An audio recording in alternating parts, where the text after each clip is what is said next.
کلام مقدس نئے عہد نامہ میں سے تسالونیکیوں کے نام پولس رسول کا دوسرا خط، اس کا تیسرا باب۔ ہمارے لیے بھی دعا کیا کرو۔ غرض ہے بھائیو، ہمارے حق میں دعا کرو کہ خداوند کا کلام ایسا جلد پھیل جائے اور جلال پائے جیسا تم میں، اور کجروں اور برے آدمیوں سے ہم بچے رہیں، کیونکہ سب میں ایمان نہیں۔ مگر خداوند سچا ہے، وہ تم کو مضبوط کرے گا اور اس شریر سے محفوظ رکھے گا۔ اور خداوند میں ہمیں تم پر بھروسہ ہے کہ جو حکم ہم تمہیں دیتے ہیں اس پر عمل کرتے ہو اور کرتے بھی رہو گے۔ خداوند تمہارے دلوں کو خدا کی محبت اور مسیح کے صبر کی طرف ہدایت کرے۔ کام کرنا فرض ہے۔ اے بھائیو، ہم اپنے خداوند یسوع مسیح کے نام سے تمہیں حکم دیتے ہیں کہ ہر ایک ایسے بھائی سے کنارہ کرو جو بے قاعدہ چلتا ہے اور اس روایت پر عمل نہیں کرتا جو اس کو ہماری طرف سے پہنچی، کیونکہ تم آپ جانتے ہو کہ ہماری مانند کس طرح بننا چاہیے۔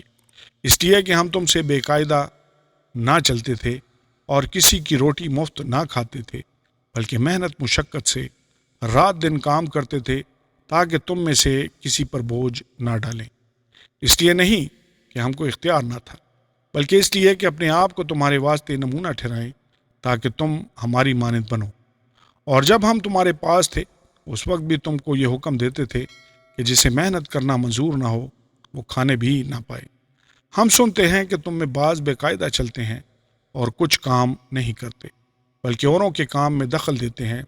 ایسے شخصوں کو ہم خداوند یسوع مسیح میں حکم دیتے اور نصیحت کرتے ہیں کہ چپ چاپ کام کر کے اپنی ہی روٹی کھائیں۔ اور تمہیں بھائیوں، نیک کام کرنے میں ہمت نہ ہارو، اور اگر کوئی ہمارے اس خط کی بات کو نہ مانے تو اسے نگاہ میں رکھو اور اس سے صحبت نہ رکھو تاکہ وہ شرمندہ ہو، لیکن اسے دشمن نہ جانو بلکہ بھائی سمجھ کر نصیحت کرو۔ اختتامیہ باتیں۔ اب خداوند جو اطمینان کا چشمہ ہے، آپ ہی تم کو ہمیشہ اور ہر طرح سے اطمینان بخشے۔ خداوند تم سب کے ساتھ رہے۔ میں پولس اپنے ہاتھ سے سلام لکھتا ہوں۔ ہر خط میں میرا یہی نشان ہے۔ میں اسی طرح لکھتا ہوں۔ ہمارے خداوند یسوع مسیح کا فضل تم سب پر ہوتا رہے۔